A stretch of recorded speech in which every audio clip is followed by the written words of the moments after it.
Yalla assalomu alaykum. Tuzimsizlar. Bitta narsa esimga tushib ketdi hozir.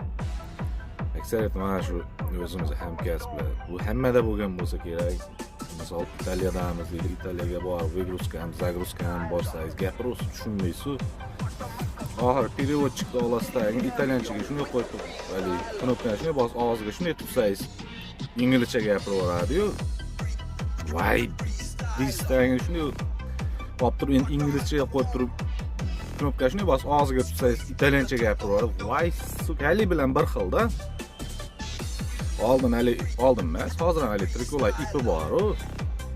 Endi belada rezinka slay bo'lsa beylab olamiz. U rosa qistab qolganda tuvallikka borasiz, misol, hojatga borganda.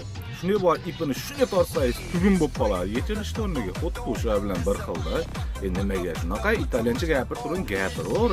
Nima senga qo'yib berdi tushunmagandan keyin nimani. Translate deydimi? Transvestit deydimi, bola? Переводчик bo'ladi. Bu hammada bo'lgan bo'lsa kerak, bu atilab qilish kerak. Men tagiga yetaman, o'shancha o'zbekcha gapirib yoraman-da. Men shunaqa qilgandan keyin uni o'xshaydi, buni gapira, buni o'xshaydi, uni gapira. Teskari.